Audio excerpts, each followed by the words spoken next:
Karibu tena wapenzi watazamaji kwenye mwendelezo wa mazungumzo yetu kutoka kwa kituo chako pendwa cha Kenyan Media. Jina langu nafahamika kama Mr. Eagle 8. Niko pelako sikio ni kusimulie mengi tena zaidi yale ambayo yameweza kujiri hapa nchini. Happy New Week. Serikali ya Mheshimiwa Rais William Samoei Arap Ruto imeamua kutumia what we call dictatorship kuwalazimisha Wakenya waweze kumpenda William Samoei Arap Ruto licha kwamba amekataa kufanya kazi ambayo inawafurahisha Wakenya. Serikali ya Mheshimiwa Ruto sasa imeweza kutoa mwelekeo kwamba kuanzia sasa hivi kuelekea mbele, yeyote yule ambaye atakuja kupatikana akiheckle mkutano wa William Samoei Arap Ruto atakamatwa. Is that not dictatorship? You know, Wakenya kipindi ambapo wana heckle raisi ama viongozi, it seems that or it means that they are dissatisfied with that leader or that president.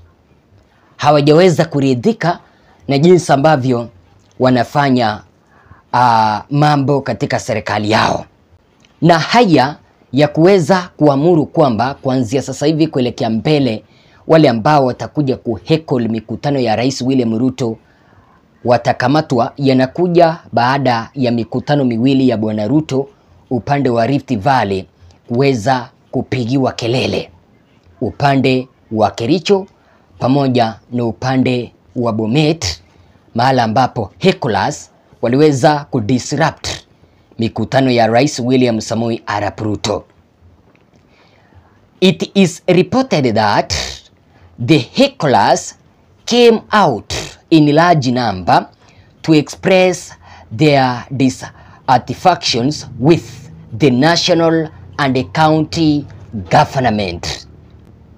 Kitu ambacho kimeweza kufanya serikali ya Bwana Ruto kupitia kwa Kithure Kindiki kusema kwamba kuanzia sasa hivi yeyote yule mwenye atakuja kupatikana akiheckle William Ruto katika mikutano yake atakamatwa, atachukuliwa kwa jela, alafu afikishwe mahakamani. Umeweza kusikia mtazamaji wangu?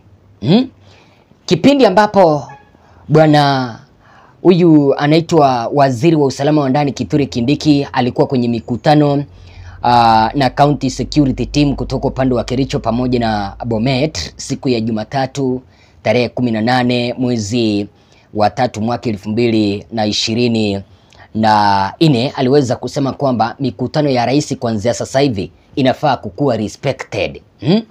Na yeyote yule ambaye atakuja kupatikana atakuja kutiwa mbaroni. And in fact waliweza kusema ama Kindiki aliweza kusema kwamba wale ambao waliweza kuheckle mikutano ya Bwana Ruto upande wa Rift Valley pamoja na Bomet waweze kukamatwa ipasavyo, kwa sababu tunaambiwa kwamba Interior Cabinet Secretary Kithure Kindiki on Monday March 18th issued a directive spelling out that going forward Kenyans caught disrupting political rallies will be arraigned in court.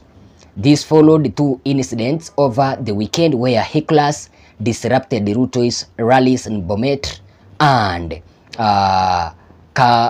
Kericho counties. Unasikia mtazamaji wangu? Alafu akaweza kusema kwamba wale ambao waliweza kuheckle mikutano ya Bwana Ruto waweze kukamatwa haraka iwezekanavyo. Jinsi ambavyo unaona hapa, aliweza kusema kwamba CS Kindiki directs Kericho security team to arrest financiers, organizers and hecklers after disruption at RUTO'S rally in Bomet and Kericho County. Msikilize Kindiki. We have noticed with concern an increasing tendency of intolerance among political leaders, and we are asking political leaders to conduct their politics within the law, and they must maintain the peace in their political meetings. No person is allowed to disrupt public meetings, to use guns, to mete out violence and harass members of the public. Politicians are allowed to differ on ideologies, programs, policies, and viewpoints, because our constitution allows multi-party democracy. However, no politician of whatever stature is allowed to use violence, goons, and other criminals to harass, intimidate, or incite the public against each other. And I have left very firm and clear directives on the Trans Nzoia County Security Committee to be firm, ruthless, and merciless on all people who sponsor, finance, encourage, support, aid, and abet goons and political thugs who go to disrupt meetings organized by people of a different viewpoint. And it doesn't matter whether the organizers and sponsors are pro or anti-government. We will crush them equally, and nobody is above the law. I repeat, for the avoidance of doubts, nobody is above the law. And all politicians must do their politics within the law. They are free to disagree with each other. They are free to have a different opinion, but they are not free to use criminals to harass, incite, intimidate, or disrupt public meetings. And this hooliganism and disruption has taken a life of itself, not just here in Trans Nzoia. You saw last week the kind of activities that were taking place in presidential meetings in Kericho and Bomet. We made it clear that that will not be countenanced.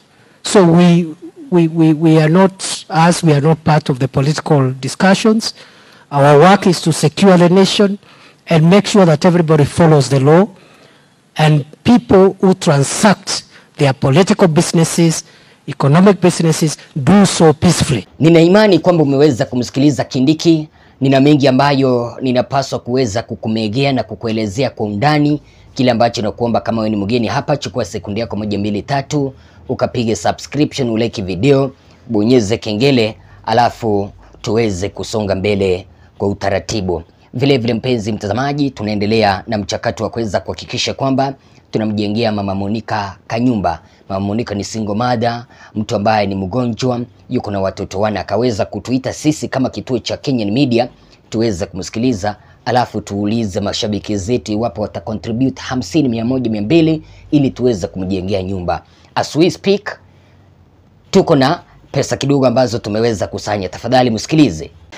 Karibu tena wapenzi watazamaji wa kituo chako nambari 1 cha Kenyan Media. Hii leo nimeweza kutembea mpaka maeneo ya Kisumu.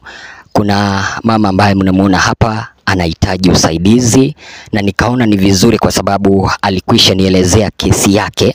Nikaona ni heri nije kwenu aweza kuwaeleza, alafu tuone ni usaidizi upi ambao tutaweza kumpea. Karibu mama. Asanteni sana. Mimi kwa majina naitwa Monica Atieno.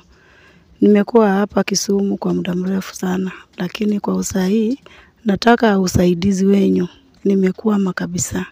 Kitambo maisha ilikuwa inaendelea vizuri, na kwa sahihi biashara penye nilikuwa nafanya ilingolewa.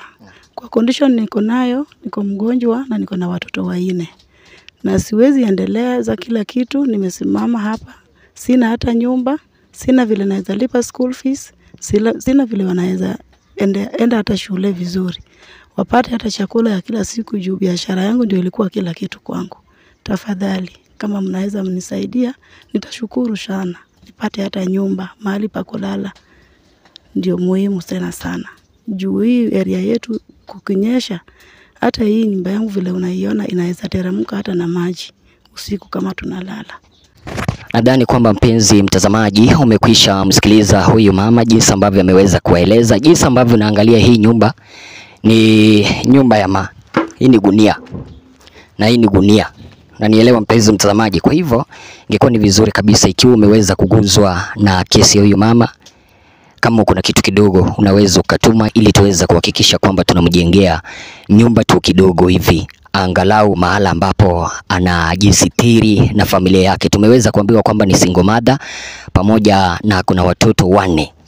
Unanielewa penzi watazamaji, na unaelewa kaka nyumba hapa ndani ndipo watoto wane wanalala pamoja naye mama. Nina imani kwamba umeweza kumsikiliza na nina imani kwamba umeweza kuguswa na kisa chake. Unanielewa mpenzi mtazamaji, tafadhali na kuomba uweze kutoa 50 yako, 100 yako, 200 yako, 300, 1000 ili tuweze kuhakikisha kwamba tunamjengea mama Monica kanyumba tu kadogo mahala ambapo atakuwa anaishi. Tuko na Titus Matundu, George Kamau from Germany, Agneta Nyongesa, Hassan Ali, Margaret Nzuki, Koleta Kavulani, Margaret Gikenyi wameweza kusukuma mchango wao. Kama wewe umeweza kuguzwa, tafadhali nambari ndio hii tuweze kusimama naye mama Monica. Serikali hii imeweza kusema kwamba wale ambao watahekoli mikutano ya Bwana Ruto wataenda kukamatwa, ishara kwamba there is no freedom of expression.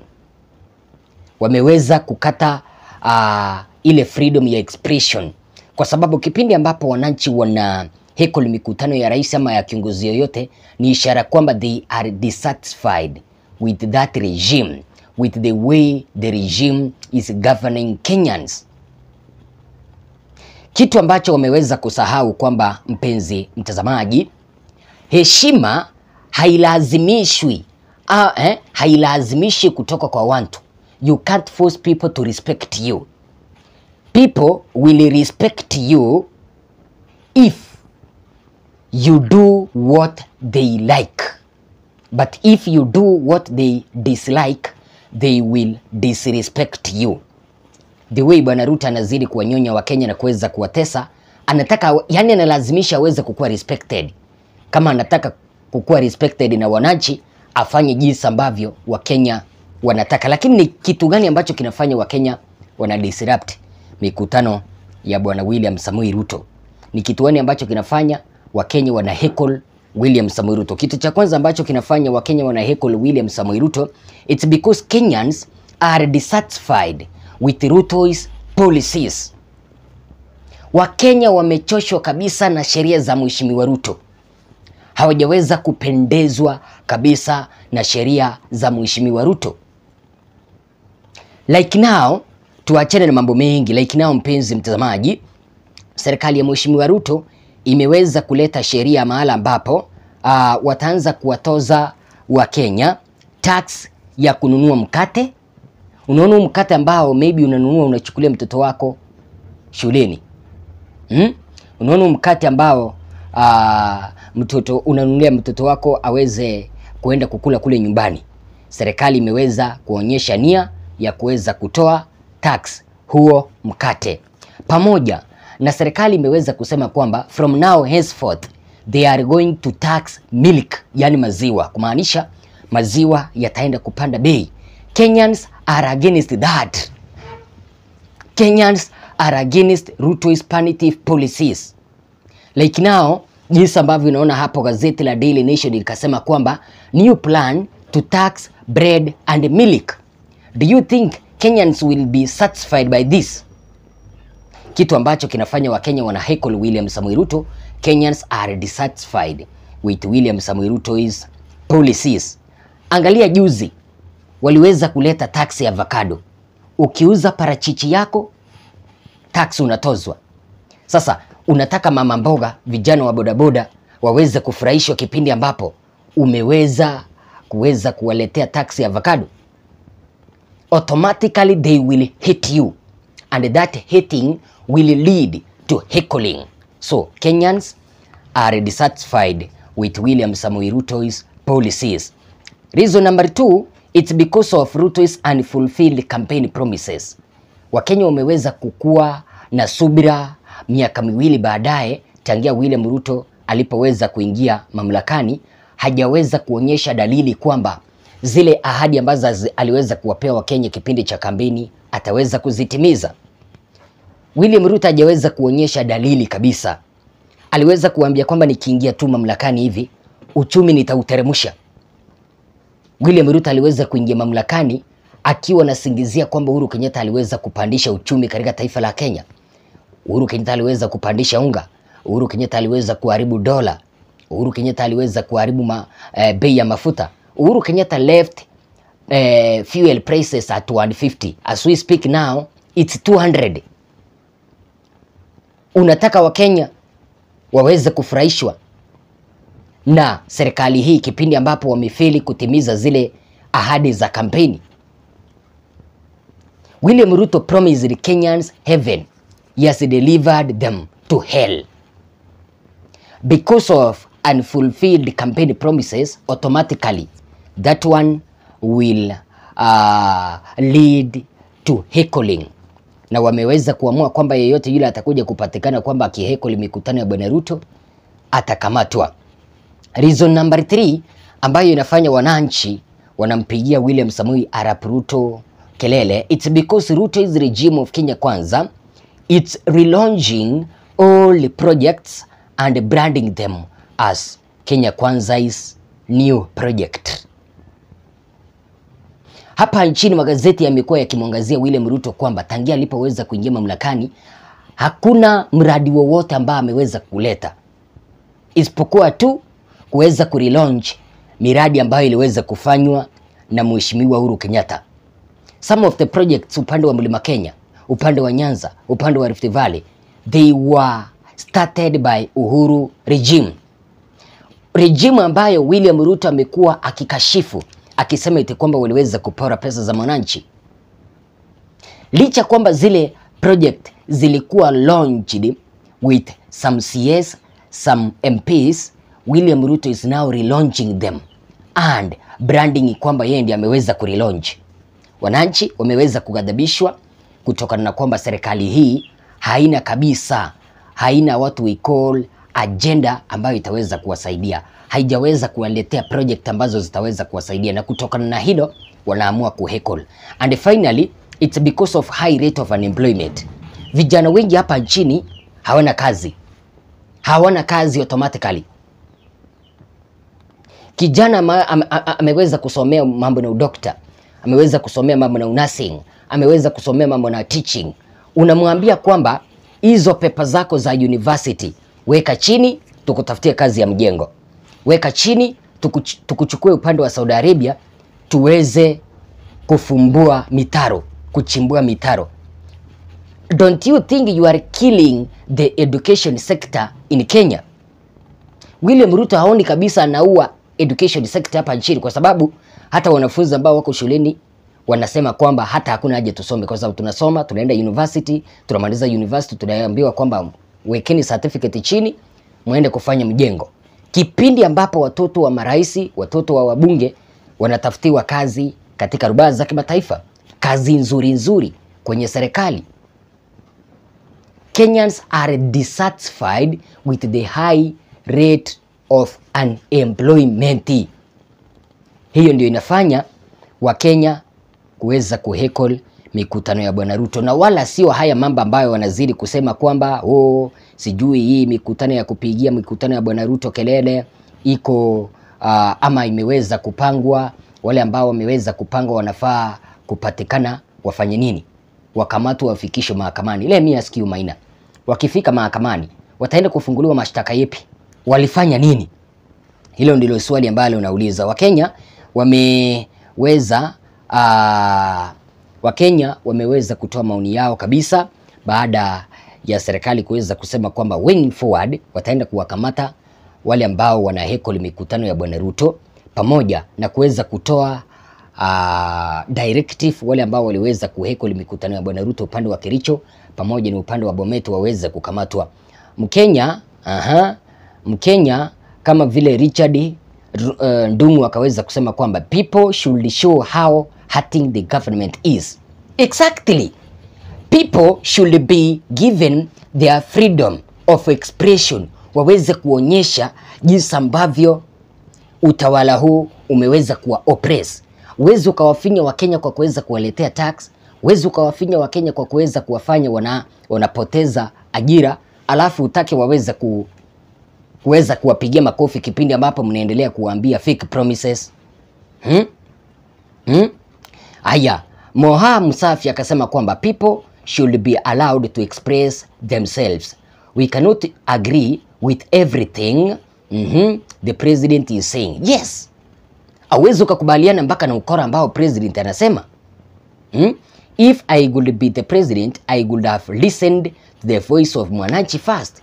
Let me ask you, Maina, Mkenya wa kawaida hawezi akakaa wazimu apigie kiongozi ambaye anafanya kazi kelele. Kiongozi ambaye anapigiwa kelele ni yule ambaye hafanyi kazi. Let's take an example of Peter Salasya, Mumias East MP. Umaiona penye Peter Salasya anapigiwa kelele? Lakini penye Peter Salasya anapita anapigiwa makofi because anafanya kazi ground. Kila wiki lazima yuko ground, anafungua mashule, anajenga joo, anahakikisha kwamba wanafunzi wanaenda shuleni. Uwezo ukaona Peter Salasya akipigiwa kelele.